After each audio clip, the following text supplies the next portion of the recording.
since swords are kind of meta right now, I'm going to go over the top 5 swords in elemental dungeons currently. Also, join the Discord. So to actually start off my top 5, I'm putting one that was before the absolute best, but now has dropped all the way down to top 5. This is obviously going to be the Grimshade Katana that then turns into the Lightning Katana. To get this, you first need to get the Grimshade that has a 0.5% chance of, on the hardest mode in Snow Castle, to drop. The easiest way to do this is probably doing Snow Castle raids, because you get a ton of drops, maybe even the loot bonuses that you can use with the lunar shards. But after you do finally get yourself a Grimshade Katana, if you want the Lightning Katana, you're gonna have to come up to the crafting guy, talk to him, go to Lightning Katana, give him 100k gold, 8 lightning, the Grimshade Katana, which is that little like plus right there, and then some scrap metal, and then you will turn all that in and have the Lightning Katana. This is probably, it's dropped so low despite having an ability, simply because it really doesn't do any damage. It just does not do damage. Like 1,300, 898. You can see I don't have it maxed, but the scaling on this isn't great.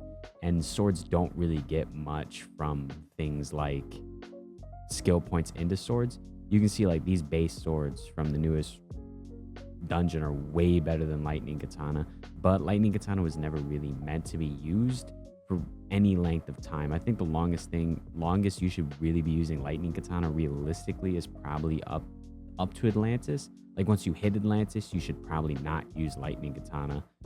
Even if you like it, it's fun. The ability is kind of cool. It's this little slash thing, but it just doesn't do enough damage to justify using it in Atlantis and up. Next is Magma's Edge, and this one is a 0.8%, yeah, 0.8% on the hardest difficulty from Underworld, and it's still staying on the top 5 despite being worse than most Angel Sanctuary swords, mostly because it's the best sword in the second to hardest dungeon.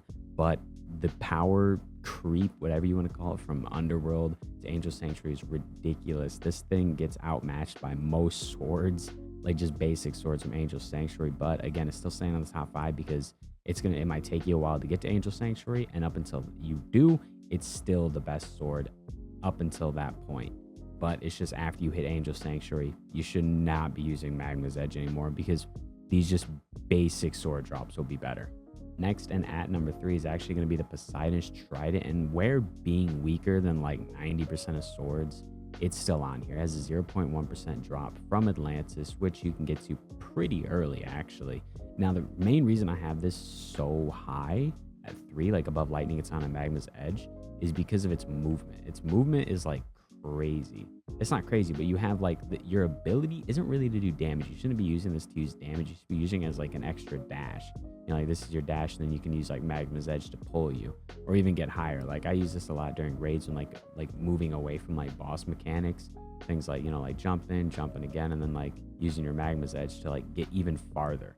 It's really good for mobility. And if you're using something like Reaper or like Phantom, or just like kind of slower, I mean Phantom's not that slow because it has step, but it's really just good with any element that's not super fast. Maybe like Angel as well could be pretty good. Like if you have like one Conqueror's Blade and then a Poseidon's Trident, that could be a pretty good build because you'd have a decent bit of mobility in that point as well. But it's just the mobility for this makes up for its lack of damage. I think it's best though when you're using a really slow element like Reaper, and then just using it to kind of help with dashing and stuff and moving.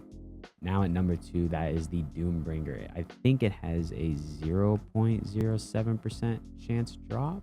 Yeah, 0.07% chance drop from the newest dungeon, Angel Sanctuary. And this sword is where the power starts to get really steep. Like this dungeon in terms of sword power just gets crazy. Like the jump from Magma's Edge, which was the previous strongest in Underworld, to this sword is absolutely insane. I traded mine away because I already have the best swords. Same with like Magma's Edge, I just traded them away because I got Conqueror's Blade. But recently, for reference, its base damage I believe is around 5 times higher than Magma's Edge, and it's not even the best. And this one isn't even as good as Conqueror's Blade. This one, the Doombringer is probably around like 60% as good as Conqueror's Blade if I had to ballpark it. But even that is still better than any element not corrupted if you dual wield them, in my opinion. But remember, you kind of still have to have a transformation for using really any sword build. Lastly, and I'm pretty sure we all knew what it was going to be, it's going to be Conqueror's Blade, which you get from Angel Sanctuary on a 0.04% chance drop, which is insanely low. This sword, it's just crazy. There's only a couple hundred in circulation. Yeah, there's only 202 of them at all.